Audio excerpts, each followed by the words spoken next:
안녕하세요. 안녕하세요. 신쌤입니다. 오늘은 수능 국어 어떻게 준비할까요? 라는 질문으로 시작해 보려고 하는데요.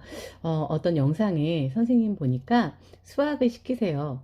왜냐하면 수학의 논리적인 사고 체계가 국어를 잘하게 하기 때문입니다. 라고 이야기하시더라고요. 이 질문과 답변을 보면서 저도 좀 많이 생각을 해봤습니다. 아마도 이 말씀을 하신, 이 조언을 하신 선생님은 수학을 매우 잘하시는 선생님 또는 이공계 전공자이실 것 같습니다. 제가 이렇게 말씀드리는 이유를 설명해 드릴게요. 수능 국어를 어떻게 준비할까요? 라는 질문에는요, 수능을 잘 치르고자 하는 학부모님의 마음이 담겨 있습니다.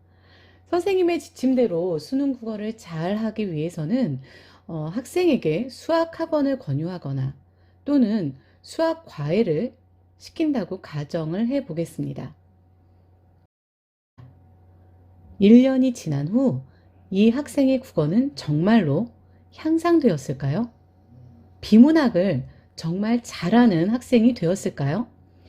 지금 이 방송을 시청하시는 학부모님들 또는 우리 학생들 한번 생각해 보시면 좋겠습니다. 어떻게 생각하십니까?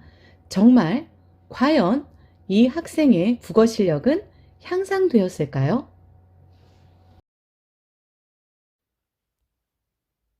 향상되었을 수도 있고 향상되지 않을 수도 있습니다. 제가 서두에 Q&A에 응답하신 선생님이 수학을 잘하시거나 이과형일 것 같다고 말씀을 드렸는데요. 이과생들이 대부분 논리적 사고를 하기 때문에 실제 공대를 나오신 분들이 비문학 계열을 매우 잘 소화하시는 것들을 볼 수 있습니다. 중학생의 경우 국어 비문학을 잘하기 위해 수학을 열심히 공부하니 되더라는 이야기를 들어보신 경험이 있는지 한번 생각해 보시면 좋겠습니다. 일반적으로 학원에서 다루는 수학이 과연 논리를 기본으로 한 개념부터 풀이 과정까지의 사고 체계를 잘 정립할 수 있도록 진행되고 있습니까? 학원을 비하하는 것이 아니고요. 선행에 쫓겨 시험에 쫓겨 엄청나게 빠른 속도로 진도를 빼고 있지는 않나요? 가장 중요한 것은 수학의 근본적인 원리, 논리성을 깨우치니 비문학이 잘 되더라는 그 연결성을 설명할 수 있는 예를 찾기가 그리 쉽지 않다는 사실입니다.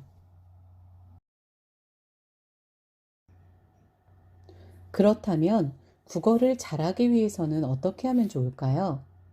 이 방송을 보고 들으시는 학부모님들이나 우리 학생들이 한번 생각해 보시면 좋겠습니다. 네, 저에게 전달이 되어 왔어요. 네, 그렇습니다. 체계적인 글 읽기가 이루어지면 국어를 잘하게 됩니다. 그렇다면 체계적인 글 읽기는 어떻게 하면 좋을까요?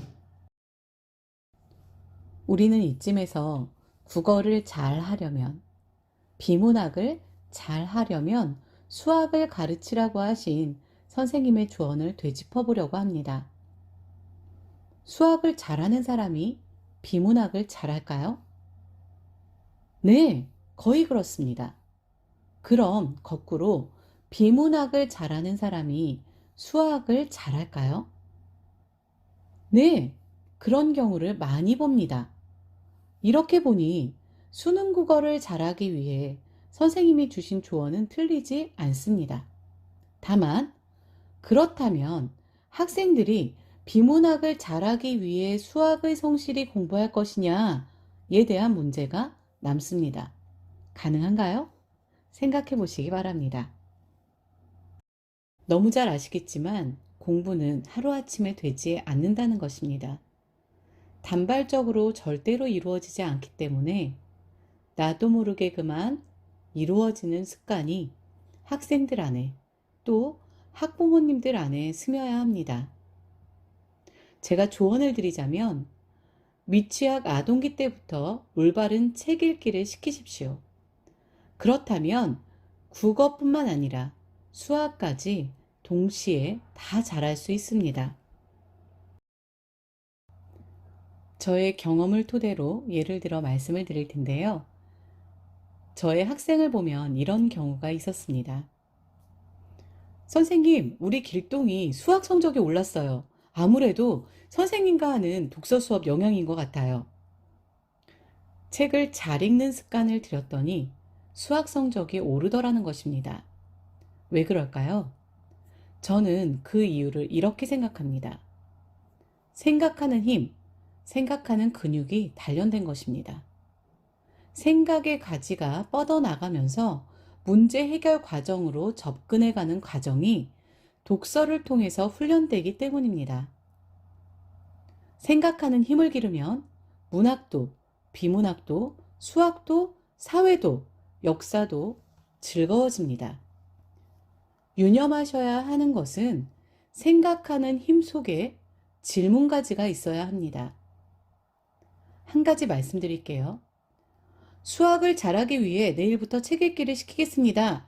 라고 말씀하신다면 저는 네, 좋습니다. 그러나 제대로 읽게 해야 합니다. 라고 답변 드리겠습니다. 이러한 과정은 단번에 되지 않습니다.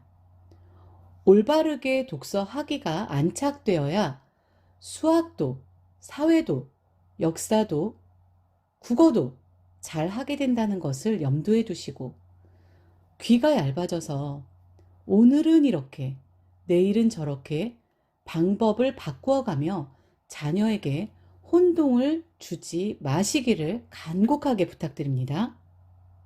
마지막으로 수능 비문학을 잘하려면 어떻게 해야 할까요?에 대한 저의 대답은 자녀의 인생을 롱텀으로 보시고 아동기부터 올바른 독서를 통해 생각의 힘과 근육을 단련할 수 있도록 도와주시면 자녀들이 스스로 자기 주도적으로 공부할 수 있다. 그것이 비문학뿐만 아니라 다른 과목에까지 긍정적인 영향을 미친다고 말씀드리고 싶습니다. 타율이 아닌 자율로 자신의 삶을 소중히 여기도록 돕는 것이 우리 어른들이 해야 할 몫이 아닐까요? 다음 시간부터는 책 읽기 기초부터 다양한 에피소드로 인사드리겠습니다. 하루빨리 실시간 방송을 할 수 있도록 구독 많이 해주시고요. 좋아요도 눌러주시면 이제 시작하는 저에게 큰 힘이 될 것 같습니다. 그럼 다음 시간에 다시 인사드리겠습니다. 감사합니다.